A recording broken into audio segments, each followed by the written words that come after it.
Alright, howdy howdy fellas. Got a Siegfried match on, oh what's this map? Estuary today. Yeah, it's not the most common ship, but I like it. Here's my build, Riegerwald, same as Aegir, Scott, and Einstein. Siegfried is a lot in common with Aegir anyway. I like the Aegir better. I think the 9305 guns fills in some of the just like RNG nonsense that can happen with the Siegfried. That's certainly one of any of these kind of low barrel count ships. You're always going to be at the mercy of RNG more than something with more barrels, just because there's more variance. Each given salvo might be accurate or might not, but I find it's all right. I like the Siegfried. So I just kind of sped through that as we head over here. This is a one destroyer match. Oh, I meant to mention, I looked at the match. This is like a perfect game for Siegfried. There's a lot of lightly armored cruisers. I overmatch a lot of them. That's a strength and weakness of the Siegfried, is that it really depends on the matchmaking. If you get into a match where you can shoot at a lot of these more lightly armored cruisers that you do overmatch, like, oh, yes, I'm frustrated that it wasn't a depth strike, but honestly, like, that's the Siegfried. That's when it's fun. One of the reasons I took this out today is they just released the cruiser tier list. I guess like the community cruiser tier list where people vote on it, whatever. I always find these interesting. This is. I'm not really trying to like hate on any side of the argument or whatever, the discussion or whatever, but I feel like people get so, I don't know, snippy snappy about when these tier lists come out, and sometimes like it's I don't know. We could laugh about it a little bit.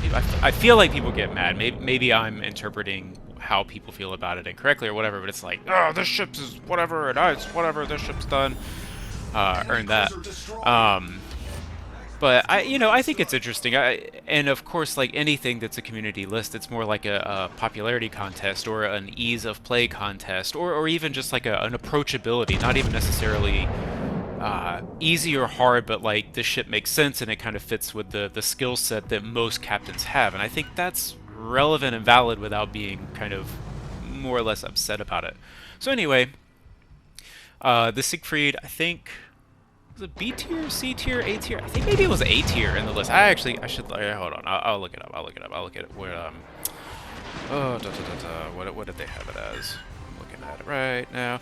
Yeah, Siegfried was A tier, which I think is a little high. Like it does damage, but I find it's a limited ship, and it can be dependent very much on the matchup, how your team plays, and what ships you happen to come into, and then also, of course, because it only has the 6 guns, how RNG favors you. I've had a match where I ended up, I think it's my highest like damage XP match. I had 6 kills, but I got them all in the last like 5 minutes of the match because every single salvo before that was just absolutely trolling me. And that's just part of a ship like this. The same thing happens to me in Georgia. Defense not so much, just because I find it particularly accurate, but any of these low barrel ships, like sometimes it's gonna happen. And so that's, for me, it would be kind of a B tier cruiser. It's a lot of fun. It's a unique ship, in as much as like it's basically a Gneisenau that's a cruiser, but it's more like how I would like the Gneisenau to play. I just find it a lot of fun, so that's why it would be B tier for me.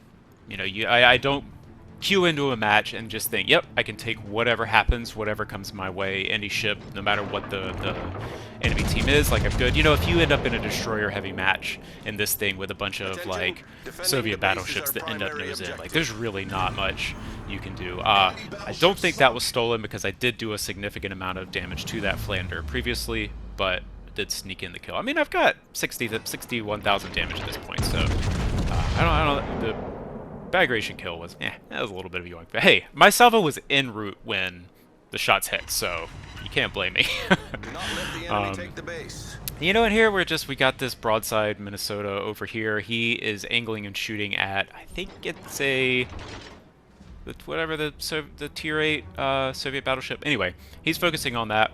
I've got his broadside. Oh, one thing I should mention, another reason that I like the Siegfried, is it hits like just over 36 knots with this build with Riegerwald. He gets that Kraken shells that gives an extra 5% speed. Oh yeah, the Soviet Soyuz goes down, so that's part of why the Minnesota, I guess, was shooting HE, maybe just to burn him down because he was nose in. Anyway, begging people to go back to base. I'm heading back that way as soon as possible. This is always the risk, and again, like kind of why this ship can be more limited. You really want those flanking broadside shots. If you're shooting nose in at something in the Siegfried, you're going to lose the HE race to any cruiser, and so you're probably going to lose an HE race to like battleships. I mean, that's not what you want to be doing. You need to get the broadsides. So yeah, so I guess the reason that's a weakness is I had to come out to this side to get the broadsides, flanking maneuver, but now I'm far away from the base, and that's always a risk in capture the base. I'm not sure I make it back. Yeah, I don't make it back in time. If nobody else contests it, I was asking people for help, and they actually did turn around. So thanks, team, for doing that. I was really worried. You could actually see there are two ships that are still kind of heading the other way. Here, I'm spotted by the Minnesota, unfortunately, turn in to try to bounce shells, but he's still shooting HE. I don't know exactly why, if he just kept it loaded and never felt like it was a good chance to switch. I can see the argument for doing that versus the Soviet battleship. They have limited damage cons, you burn it down. Like, okay, but I'm not sure what he was doing here. You can argue paid actors. I've played enough uphill battles that, maybe I deserve them every now and then. But, yeah, so our team does go back in. They're finishing off that Ostergotland that snuck into the base. And, yeah, I'm heading right over here, and it's like, oh, no! Minnesota, so again, I'm going to try to turn in. He is still shooting HE. I'm really surprised by that. He got 2 pins for almost 9k damage into his superstructure, 2 more.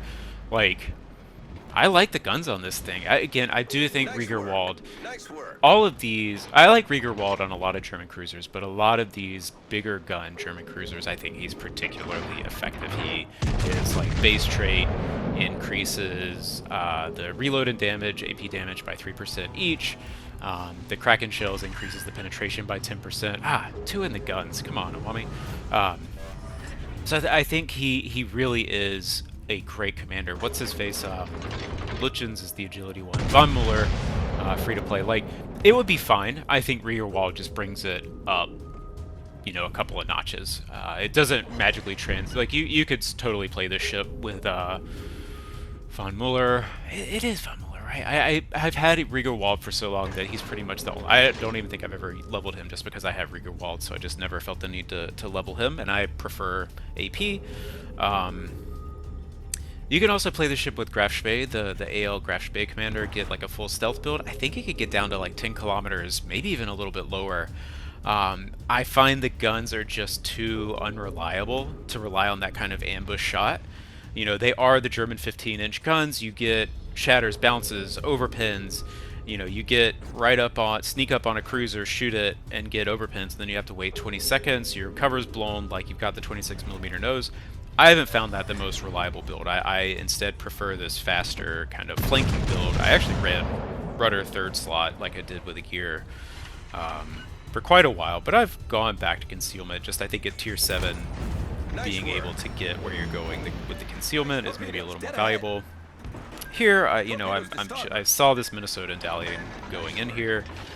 That's what they're going to be doing. Got the torpedoes coming, so I intentionally hit that little edge right there to prevent just coming around the corner, eating a face full of torpedoes or a broadside from this Minnesota.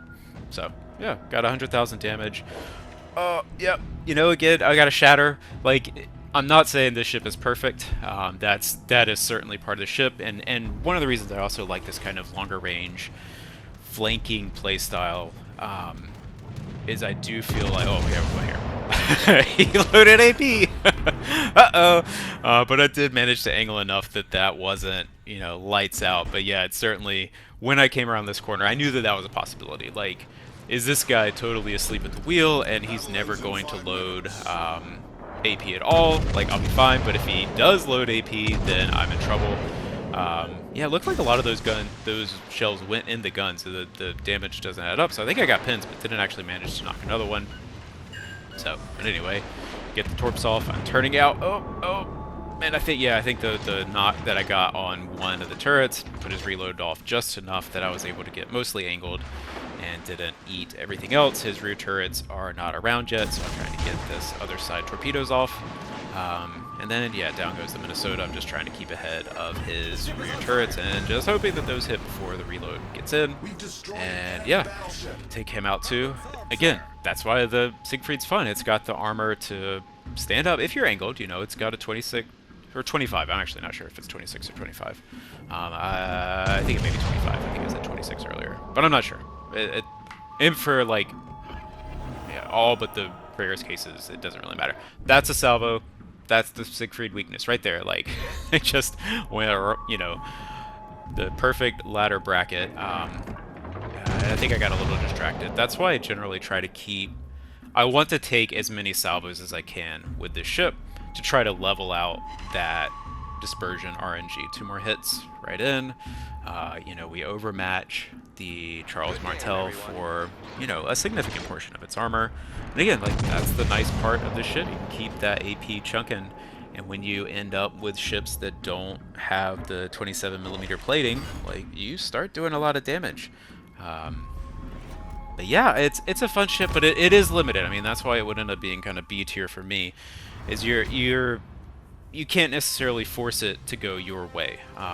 But yeah, that was a good game. If that had been a domination, that would have been a like 3-8 match. So good game.